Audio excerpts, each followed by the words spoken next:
101 states and international organizations are now at the summit, and this is a tremendous success, our success, the common success of all those who believe that a united world, United Nations are stronger than any aggressor. But we must speak truth. He is not calling for negotiations, he is calling for surrender. America stands with Ukraine. There is a long path ahead of us. We are under no illusion that we will reach a conclusive understanding at this summit. But we can come closer. All of us are committed to build a sustainable peace. And as it was mentioned by several of you, such a peace could not be a Ukrainian capitulation. The road to fair and lasting peace is starting now. And with the formula for peace and this decisive summit, the road ahead will be unstoppable. And we should ask, why does Russia feel that they are so threatened by a summit discussing the basic principles of territorial integrity, food security, and nuclear safety? That Ukraine actually starts this path towards peace from a position of strength, much stronger than what it was 3 weeks ago, let alone 3 months ago. And it is both an honor and a duty for all of us, the leaders from around the world, to stand united. It's about principles and it's about survival. If Russia stops fighting, the war is over. If Ukraine stops fighting, that's the end of Ukraine. One of the messages from my country, Rede, learn from Sarajevo, save Kyiv. Defending Ukraine means defending that system of rules that holds the international community together and protects every nation. That this peace cannot be a result of Ukrainian capitulation. And that is why Greece, with many other countries, will continue to support Ukraine to defend itself. We have also sought to provide Ukraine critical humanitarian assistance to alleviate the suffering of the Ukrainian people. These principles reflect the kingdom's long-standing position. Ukraine holds the same rights to its territorial integrity and sovereignty as the rest of us. Does anyone here at this table believe that giving up parts of your countries can truly bring about lasting peace? Therefore, there are differences between peace and peace. The peace that Croatia can advocate will never be the peace where the victim should capitulate and get rid of its own territory. No country wants peace more than Ukraine. But let us be honest, peace is more than the absence of war. Some are also hoping now that territorial concessions to the aggressor would bring peace. This logic echoes the appeasement policies of the 1930s. Freezing the conflict today with foreign troops occupying Ukrainian land is not an answer. In fact, it is a recipe for future wars of aggression. We are here together today with one shared objective in mind. We all hope for peace to be restored in Ukraine as soon as possible. I believe it is an important step for us from Argentina to have first been at the G7 summit and to now be here at this peace summit. It is part of the major change we are making as a country after decades of turning our back on the world. We need Russia to participate. But the strong message of today is that peace is only possible if Russia abides by the basic rules and values which apply to all of us. The Russian aggression against Ukraine has reminded everyone in my country of two things. First, of the horrendous and unimaginable suffering that the war brings.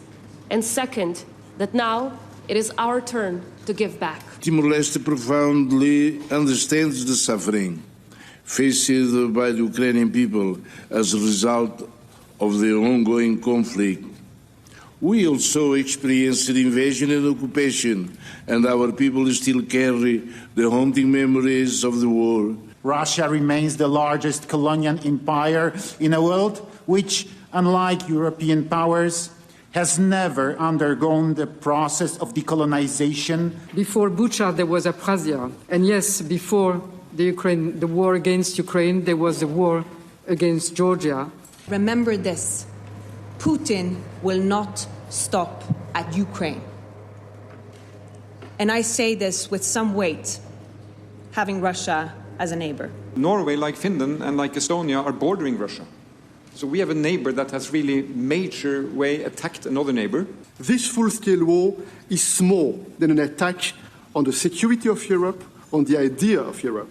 It's an attempt to drag us all back to a darker past. We are concerned about the risk of further escalation and the resulting strain on the international order. We are already seeing deepening fault lines and fueling polarization at global levels. Today, a farmer in Kenya, in rural Kenya actually, knows there is war in Ukraine for two reasons. Number one, he paid more for his fertilizer, and number two, his fertilizer came late. The ripple effects of the Russia-Ukraine conflict have reached far and wide, disrupting global trade, destabilizing markets, and exacerbating economic hardships for millions and millions of people. The African continent has been particularly hard hit. That a peaceful solution is achievable.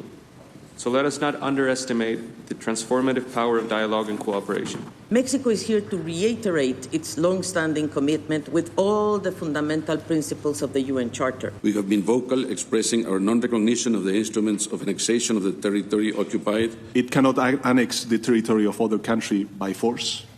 Food is not a weapon. Nuclear threats are unacceptable. Diplomacy and international law are the only legitimate means for resolving disputes. War is always destructive. To remain silent in front of the cruelty of war is a shame. I saw the horror of the worst hours. I saw people fleeing, and I think that those memories will be with me throughout the whole life. While looking towards a peaceful future, we should not lose sight of the suffering brought on by a war. The reunification of minors with their families or legal guardians must be a paramount concern for all parties. There will be no lasting and sustainable peace without ensuring justice. I look forward to the discussions that will result from this summit in the coming days and to exploring suitable mechanisms. Our challenge is monumental: to develop a framework for a future peace agreement between Ukraine and Russia. We have a special responsibility and we have a common interest to support a solution to the war in Ukraine, a comprehensive, just and lasting peace for Ukraine. And by being here today, we have taken that responsibility upon us. Ukraine must survive. We have gathered here in Switzerland to help Ukraine navigate the road from unjust war to a just peace. I truly hope that today's summit will pave the way for a meaningful dialogue on a results-oriented platform that will eventually set a path towards a comprehensive peace. This summit has done is define what the core character, the core foundation of that just peace looks like. Many voices during this meeting have stressed the need to adhere to the principles of the UN Charter. These principles are as valid today as they were in 1945. Together, we are stronger. This is how we protect each other. This is how we protect future generations. This is how we keep the world on the right track. Slava Ukraini, Heroyam Slava, glory to Ukraine, glory to its heroes. Our unity here proves that the very idea of international law remains alive and effective. Your presence here proves that the UN Charter and the basic conventions are not a formality, but the real foundations of coexistence among peoples.